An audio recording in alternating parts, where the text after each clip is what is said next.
Hi, my name is David Smith, and welcome to this breakout of our work summit. I'm here with Corona from the state of Utah. Corona, welcome. Hi, David. How are you? I'm very good, thank you. So, Corona, I know you're with the state of Utah and specifically with the Department of Technology Services. Can you talk to me a little bit about your role at the state of Utah and the role of DTS within the organization? Sure. So currently I'm the enterprise architect for the Department of Technology Services. The department was created back in 2006 by our state legislature to consolidate the technology services and support for all of our executive branch agencies, and basically to optimize and create efficiencies with how we standardize on different elements of information technology, standardizing our application development platforms, create some efficiency in how we utilize infrastructure and other things like that. So in the realm of the state of Utah, you guys are basically a service provider for the different state agencies.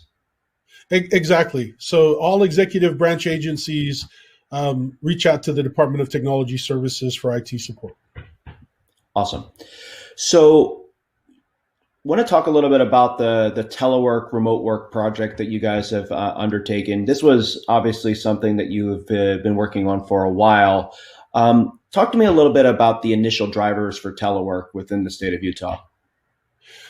So initially with telework, we started with a pilot in 2018, and our goal was to see if we could impact our air quality by reducing the amount of travel back and forth to the workplace and back home, to see if we could change the economics of the state of Utah by facilitating jobs in rural areas that have typically been facilitated in the Salt Lake Valley. And then also seeing if we can create some efficiencies in how we do telework, which was basically just telecommuting in the past. So solidifying how we did telework were all things that we piloted in 2018. After a successful pilot, it became a statewide initiative to see if we could get a certain percentage of our employees to be able to telework at least most of the time. So I don't know that we had a whole lot of full-time teleworkers quite yet in 2019, but that was the goal, and we were putting down the infrastructure and the policies and procedures to facilitate it. And I would assume that got accelerated with COVID-19 and the pandemic last year. So I think the timing couldn't be more perfect, right? So we were well on our way. We had set a goal to see if we could get to 2,500 plus teleworkers by June of 2020.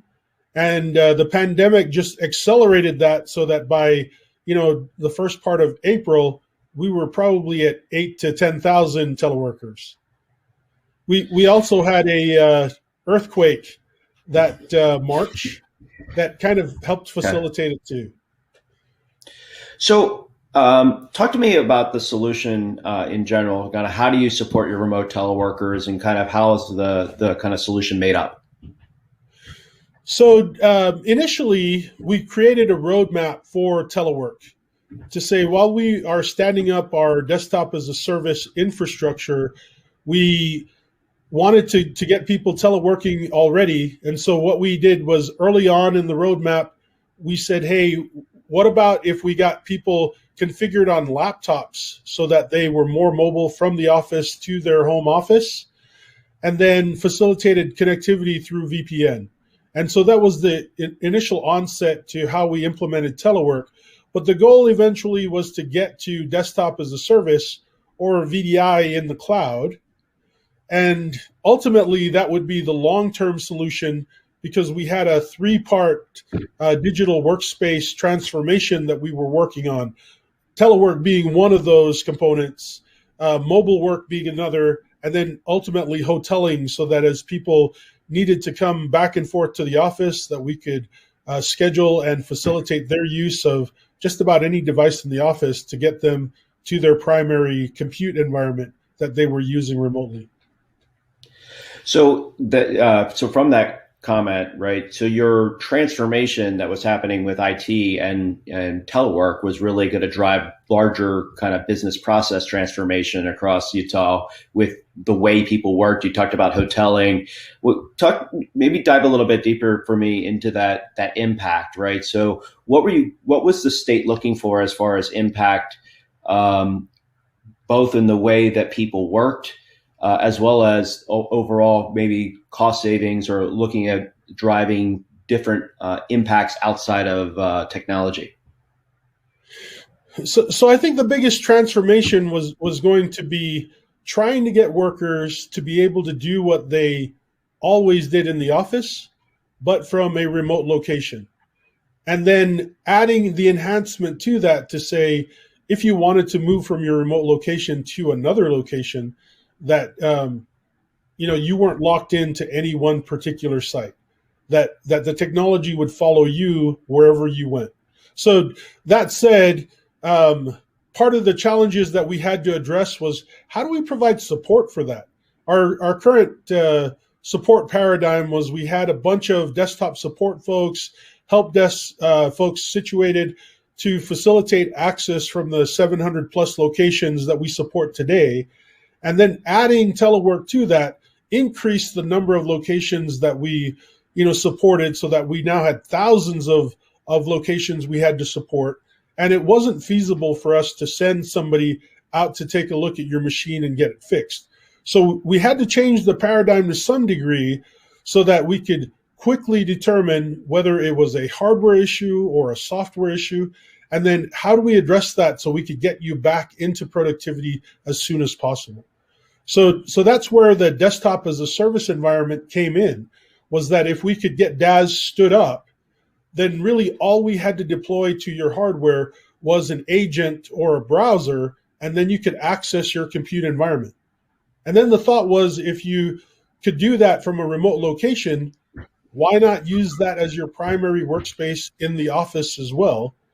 And if you could do both of that, then did it really matter where you worked? Because you could be mobile, you could be fixed at home or in the office, and it would work the same regardless. But that would also simplify how we shifted our support so that we could target how best to support that DAS environment and then reach everyone, rather than keeping our former paradigm in place for office and then coming up with a new paradigm for remote workers. Yeah, I mean, having multiple user behaviors across different platforms usually isn't a recipe for success. If you have to use one platform when you're local, another platform when you're remote, and then obviously with the impact of the pandemic and all of a sudden quickly having to shift to remote work, right? That's a huge end user impact element to the equation. That's right. So I'm gonna dive a little bit deeper into the end user impact for a second, and just ask you, you talked about a little bit of the IT support related element of end user support, and kind of having to diagnose things quickly and figure out if it's a hardware issue or if it's a software issue or something else. What were some of the end user challenges in kind of moving in this direction, and in changing the way that they work to moving towards DAS? Was there resistance to the change, or because of the benefits of telework, was there more acceptance to doing something slightly different? I think there was a little bit of hesitation to adopting telework at the scale that we were projecting. And again, I think part of the goal was to get to our current scale over a long period of time so that we could prove out that the system actually worked. So our goal was to eventually get to where we are today by 2025. And, the acceleration by the pandemic helped us prove it out much quicker, that this could be done, and especially where it had to be done, that this was a workable solution. So that said, there are some challenges for users as they shift how they did things in the office to doing it from remote locations. Things like, getting adjusted to the fact that I don't have a dedicated network connection anymore unless I'm plugged in directly to my home network. Using your Wi-Fi matters where you are in the home and your proximity to your Wi-Fi connection. It matters whether you have a lot of people at home with you utilizing your network connection or if it's dedicated to just you. And so part of what we wanted to do was to focus on customer experience so that we could proactively determine what some of these factors were and how it would impact your connectivity and your productivity before you knew it would happen. And so that we could try to mitigate some of those issues as much as possible before you had to place a call to say, it's just not working for me. So some simple things like printing, right? How do I print? And I hate asking a question as a response to a question, but the better question was, why do you need to print, right? We implemented electronic signatures so that instead of printing, what they could do is just create a PDF, import it into the system, and then send it around for signatures or distribute it that way. And then that way you don't actually have to print something out, sign it, scan it back into the system, and then distribute it to whoever needed to sign it next or needed to get the completed form. So it was a little bit of adjustment for people to get used to that. But I think now that they've gotten used to it, it's used quite a bit. So it is a little bit of a challenge getting people to adjust to what the change actually is and what it means to them. But I think in the long run, it has been a better way of doing things in a lot of ways. So are there anything else about the user experience and kind of how users have changed the way they work that is either shown as a benefit or maybe something that you didn't expect to happen that has happened in all of this? So I think the popularity of telework has been a positive, feedback to us as to how well we've structured the way to get people to telework and then to provide support to them. One of the things that we monitor is our success metrics is how often are they calling for assistance, right? And part of our concern was that it was going to exponentially grow because there's so many different people working in different environments that it would overwhelm us. Well, we've managed to maintain that fairly well, and a lot of it is putting out a lot of information regarding training through videos and frequently asked questions, sites and locations, using communities so that people can help each other through their lessons learned so that they can ask, hey, are any of my peers experiencing this issue? And if you have resolved it, how did you do that? And then implementing that themselves. So I think everybody working together to get telework implemented successfully is something that we're proud of here in Utah, but additionally allows us to start looking at our future roadmap to how do we enhance this experience and this technology so that we can continue implementing other facets of our digital workspace transformation. So one of the things you mentioned earlier was the use of cloud and DaaS in the cloud. Talk to me for a second about why cloud was important here, and specifically maybe go into a little bit of kind of how you're leveraging cloud to grow the overall telework environment. So I think for us, the reason why cloud was such a critical part of our strategy was the innate ability to grow elastically in the cloud. To be able to scale quickly was not something we could do on-prem because we were restricted by infrastructure resources. And then, definitely during the pandemic, being able to acquire and increase resources was a struggle. But a lot of times we would put the resources in place and not be able to utilize them. So being able to shrink things that you've already put a lot of capital investment into is not something that you can do on-prem. And so cloud was definitely a target for us to be able to leverage growing, expanding our usage and also shrinking it to adjust to whatever our usage requirements was going to be. Additionally, using the cloud minimized the amount of infrastructure that we had to implement from a network perspective to facilitate long-term use.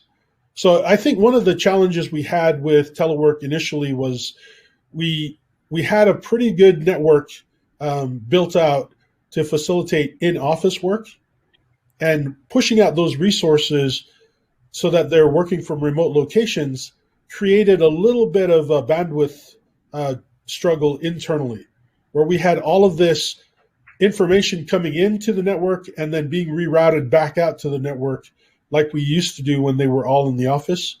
But instead of saying, hey, we need to expand our infrastructure internally to facilitate long-term, it was a driver to say, look, if we can get those people to go to the cloud and then from the cloud connect to our on-prem resources, we can reroute all of that traffic so it's still manageable, it's still easy to secure, but we don't have to do any on-prem build-out to facilitate this long-term. Yeah, and I assume as a service provider agency where you kind of are, the agencies are obviously paying you for services, it's really hard to make a large capital investment to build it before you have customers. So the notion of having a cloud infrastructure that is elastic and can expand as you bring on new agencies and new use cases is an easier way to operate for DTS. Right, and that was a huge benefit during the pandemic. We had a couple of quick initiatives that needed to be implemented, and the cloud was crucial to our ability to implement that quickly and to maintain it as needed, and then to deprecate it when we were done. Great point. And then you talked a little bit about hybrid. So I assume, like most government customers, you have a set of applications that are probably for the foreseeable future are still going to be on premise or on premises, and then you have your cloud-based desktops. So how does that hybrid environment work with how you provide services to end users?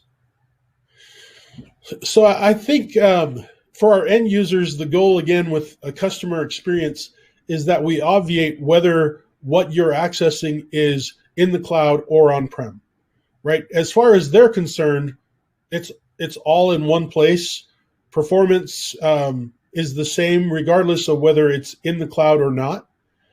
But being able to use the hybrid approach helps us to isolate legacy applications that probably still have some dependencies that can't be dealt with in the cloud, while providing that seamless experience of here's everything that's in the cloud, here's what's on-prem.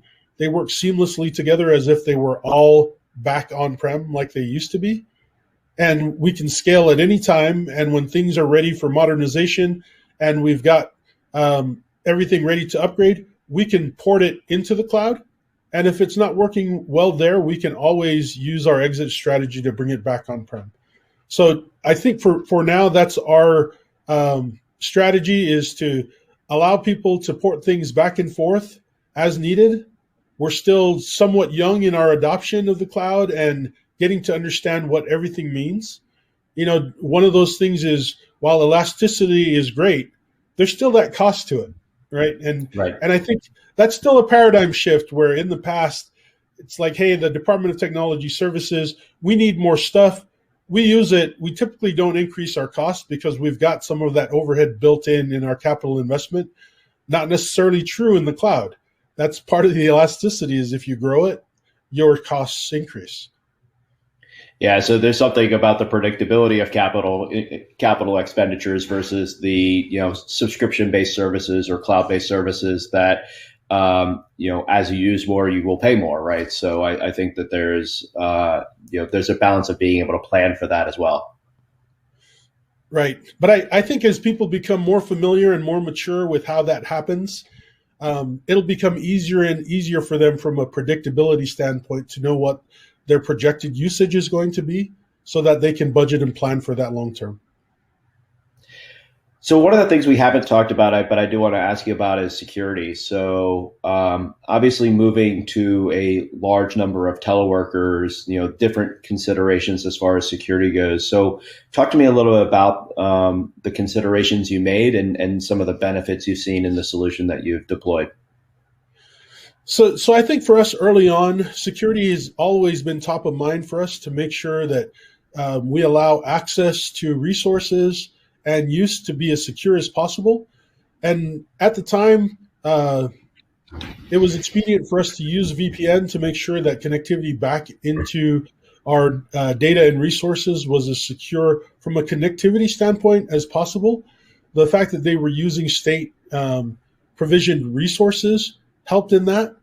But long term, we wanted to alleviate the fact that data still had to traverse the data center to the remote location and back. And so that was part of the consideration in developing the desktop as a service strategy, was if we could allow them to access the data, make modifications, create new documents, and do everything that they needed to do in the cloud without having data actually leave, that would be ideal for us from a security standpoint. And as it goes with all security things, most people need to just get comfortable with this is the way it's done, this is how it works, and once they get used to that, it's less problematic. But almost always with change, whether it's security based or just technology, there's a slight learning curve that's always involved, and most of our people are very good at overcoming that.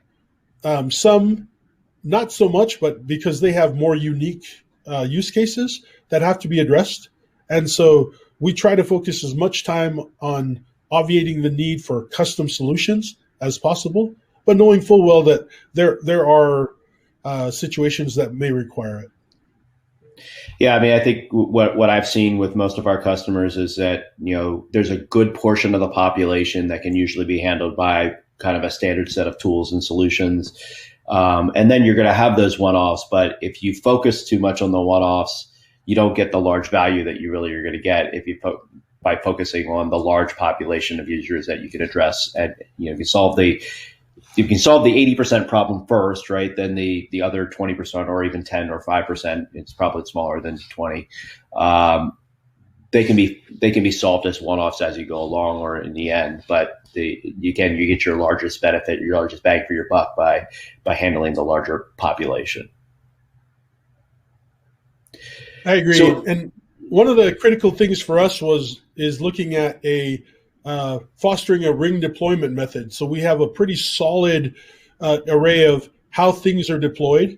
We can get it tested, vetted by a group of individuals that are all over the place as far as use cases are concerned, so that we know what can be readily adopted by the 80% versus what's the potential impact to the 20% that's a little more unique, so that as it deploys out through the ring system, that we have some idea of what to hold back from which layer, and then having our 20%, the unique folks, out on the outer rim so that they're not impacted by these changes as they roll out.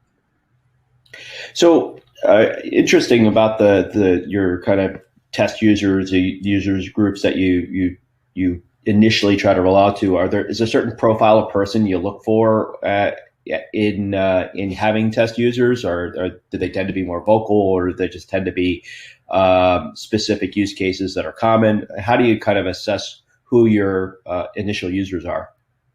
So I think the biggest attribute we're looking for in a tester is just patience, right? Okay. Knowing that we communicate with them saying, here's another cutting edge change that we're looking to implement. And so we're going to test it on you just to see what you think. And if it creates, some negative impact, let us know. If it creates, some positive impact, let us know that as well. But being able to work through some of those issues, knowing that they're sacrificing on behalf of their fellow employees by, being Right. that early tester, early adopter to kind of give us feedback. the more information they can provide us, the better experience long term that their peers are going to have. And so patience for me is the biggest thing, because there are times where the impact is not optimal, but if they can just help us work through that, um, most of their peers will never know that there was ever an issue with what we were rolling out. No, I think that's a great point. And, those people that have the patience, also tend to get rewarded by, having their viewpoint heard in that trial and error process. So, Corona, I want to wrap with one last question, which talk for a second about kind of where do we go from here, right? What is the future for work at the state of Utah? And how does this, what you've done with telework thus far, continue to transform the way the state works?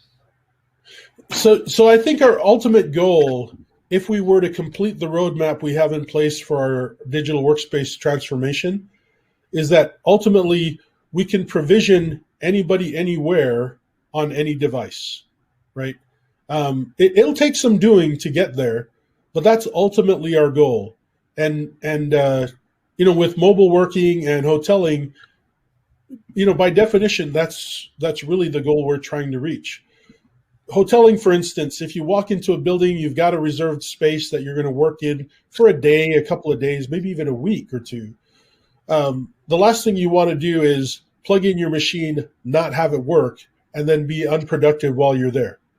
And hoteling, I like the term because nobody's ever checked into a hotel and had somebody tell you, look, your room will be ready in a couple of days. If you'll just sit here in the lobby and wait, we'll get you provisioned right away. So our goal is to make sure that when you check in and verify, hey, I have a reservation in place, I just need to connect up my device or use your device that's already there. I just need to log in and get pre-provisioned. And then what I was using at home or anywhere else is right there. If I decide to walk away and I need to go to another location and all I have with me is my phone, your phone can provision you whatever you need right away. If you have to borrow a tablet from somebody or a Chromebook or some other device, it can provision to you everything that you need anywhere you happen to be. And so as long as you've got access to a device or to the internet, you should be fine.